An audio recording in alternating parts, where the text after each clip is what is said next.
तो आईपीएल 2026 में आज मंच सजा है एक ऐसे मुकाबले का जो सिर्फ 2 पॉइंट्स के लिए नहीं है, बल्कि ये अपनी साख वापस पाने की लड़ाई है।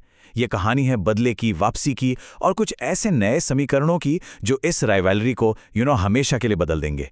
चलिए इस दिलचस्प मुकाबले की एक एक परत खोलते हैं। और इस कहानी का सबसे बड़ा ड्रामा तो इसी अदला बदली से शुरू होता है। सोचिए, आईपीएल के इतिहास में पहली बार दो इतने बड़े आइकॉनिक खिलाड़ी अपनी पुरानी टीमों के ही खिलाफ उतरेंगे। संजू सैमसन, जो राजस्थान का चेहरा हुआ करते थे, अब चेन्नई के लिए रन बनाएंगे। और सर रविंद्र जडेजा, जो सालों से चेन्नई की पहचान थे, अब राजस्थान की पिंक जर्सी में कहर बरपाने को तैयार हैं। लेकिन इस ड्रामे में एक और बड़ा ट्विस्ट है। चेन्नई के थाला महेंद्र सिंह धोनी पिंडली में खिंचाव की वजह से ये मैच नहीं खेल पाएंगे।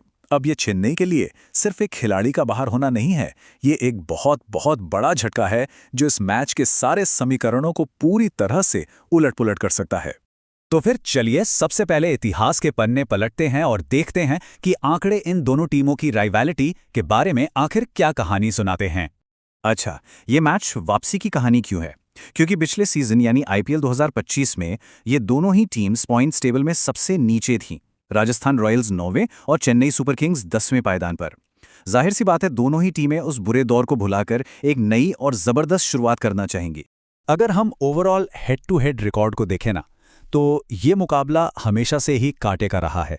31 मैचों में से चेन्नई ने 16 जीते हैं तो राजस्थान ने 15। मतलब जब भी ये दोनों टीमें भिड़ती हैं तो टक्कर हमेशा बिल्कुल बराबरी की होती है।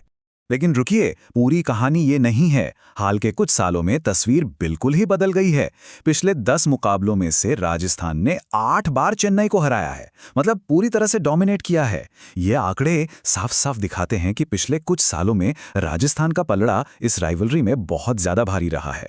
तो सवाल ये उठता है कि पिछले साल की नाकामी और इस बड़े प्लेयर स्वैप के बाद इस सीजन में इन दोनों टीमों की असली ताकत क्या है और असली कमजोरी क्या है?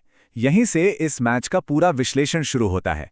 चलिए शुरुआत करते हैं राजस्थान रॉयल्स से।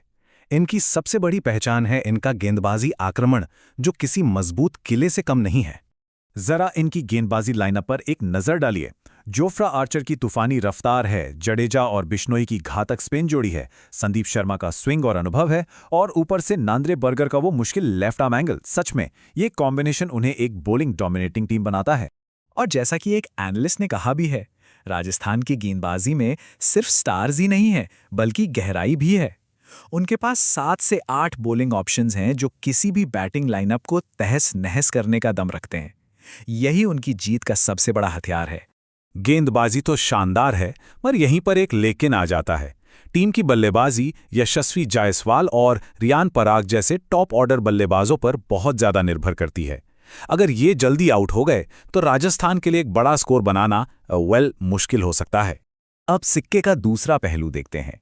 अगर राजस्थान की ताकत गेंदबाजी है तो चेन्नई का जवाब है उनका जबरदस्त batting power house. Sanju Samson और ऋतुराज गायकवाड़ के रूप में एक विस्फोटक ओपनिंग जोड़ी है। फिर मिडिल ऑर्डर में आयुष मात्रे और शिवम दुबे की पावर हिटिंग है, और प्रशांत वीर जैसा फिनिशर। ये बल्लेबाजी लाइनअप किसी भी गेंदबाजी अटैक की धज्जियां उड़ा सकता है। एक्सपर्ट्स का भी यही मानना है कि चेन्नई की बल्लेबाजी पूरी तरह से पैक्ड है। उनके पास गहराई है, फॉर्म में चल रहे खिलाड़ी हैं, और यही बात उन्हें एक बेहद खतरनाक टीम बनाती है। और यहीं पर चेन्नई की सबसे बड़ी और शायद इकलौती बड़ी समस्या सामने आती है। उनकी गेंदबाजी को सोर्स मटेरियल में सुपर बकवास यानी बहुत ही कमजोर बताया गया है, और टीम में जो चोटें लगी हैं उन्होंने इस समस्या को और भी ज्यादा बढ़ा दिया है। तो चलिए अब उन खास फैक्टर्स पर नजर डालते हैं जो इस गेंदबाजी बनाम बल्लेबाजी की जंग का नतीजा तय करेंगे। चेन्नई इस वक्त चोटों से बुरी तरह परेशान है। धोनी और ब्रेविस के न होने से बल्लेबाजी की गहराई कम होती है। वहीं एलिस और उनके रिप्लेसमेंट जॉनसन की गैर मौजूदगी उनकी पहले से कमजोर गेंदबाजी को और भी ज्यादा एक्सपोज कर देती है। ये मैच गुवाहाटी में है, जहां की पिच बल्लेबाजों के लिए काफी अच्छी मानी जाती है। लेकिन यहाँ एक दिलचस्प पेच है।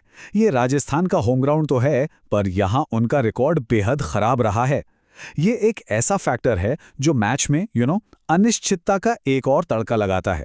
और अब आते हैं इस मैच के अंदर एक और मैच पर, चेन्नई के नए स्टार संजू सैमसन अपनी पुरानी टीम के गेंदबाजों के सामने आंकड़े बताते हैं कि राजस्थान के 4 बड़े गेंदबाजों ने उन्हें हमेशा परेशान किया है। खासकर जोफ्रा आर्चर और तुषार देशपांडे के खिलाफ उनका रिकॉर्ड तो काफी खराब है। ये मुकाबला सही मायनों में मैच की दिशा तय कर सकता है। तो इन सभी आंकड़ों, ताकतों और कमजोरियों के विश्लेषण के बाद आखिर कौन सी टीम जीत की प्रबल दावेदार नजर आ रही है? देखिए, सारे सबूत एक ही तरफ इशारा कर रहे हैं।